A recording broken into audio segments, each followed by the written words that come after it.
Well, welcome to the show, Kirk. Thank you. So you haven't been here for a while. Yeah, what, And 2 weeks maybe? was it longer than that? So I think we were talking about the river case Hmm. the last time. Is there any updates on that?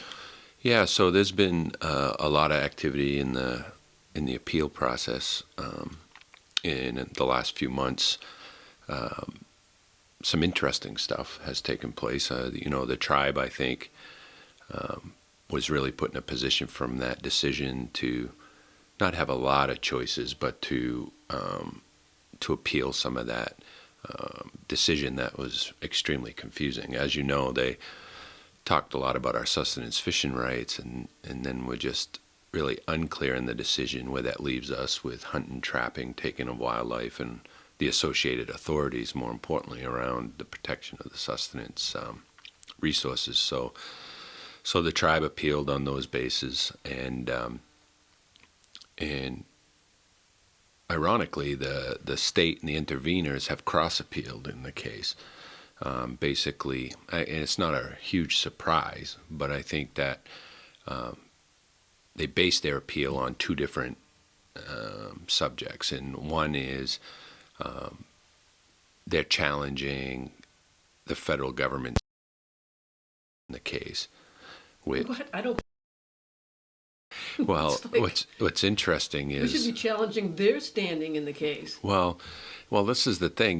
We challenged, the interveners standing in the case early on and often. Um, you know, Many of the first of all, we didn't think this case, and we know this case had nothing to do with regulation of discharges. But secondly, a majority of those interveners weren't even in the geographical location of the case, and many of them downstream. Since then, my understanding is Orono and then the town of Bucksport have pulled out of the case. So they're challenging based on the fact, in their view, as you know, is that the tribes don't have the same federal protections as every other tribe in the country, which is ridiculous since how we've been a 638 contracting tribe with the federal government for almost 40 years. You don't get to be able to do that. You can't contract with the federal government unless they recognize your status. So yeah. Well, exactly. And, basically what a 638 contract does is allows you to self-govern in the role of the federal government. So there's no federal government here running our programs. We're running those ourselves. So and again, it's almost a treatment of state. So it's ridiculous that they've taken this view. They've taken this view for a long time. So they file an appeal saying the court got it wrong in the district court by allowing the federal government to be in the case, which is odd that the United States would get challenged in a United States federal court, but over the protection of federally recognized Indian tribes. So that there was that, and now they're challenging the mentioning of a sustenance fishery bank to bank in the main stem, even though they got a lot out of that in terms of under what authority that was going to be under. So despite the fact they relayed, they would never appeal, they have appealed, and based on those two things, any recognition of a sustenance fishery, and also the fact that we're not entitled to the federal government to government relationship like normal tribes. So that's a little bit concerning, and but we have a really good appeal, we think, and so that's all with the First Circuit now. We're waiting on scheduling orders, and we're thinking, mid to late fall there'll be some action from the court on it. Wow. And it's like they just don't give us any sort of room at all. I mean, it's like they want to totally control us. They want to make us disappear. We were meeting in Washington D.C. last week on Settlement Act issues and just basically educating Congress on these things, and I think somebody said it best in there. They're just because if you look at a lot of the things, whether it's petitioning for disaster relief under a certain act or prosecuting offenders under Violence Against Women Act, all the kind of practical approaches that put those laws in place to begin with, and to create more sound public safety within Indian communities and enhance the protection of territory in a more concise and comprehensive and more practical way.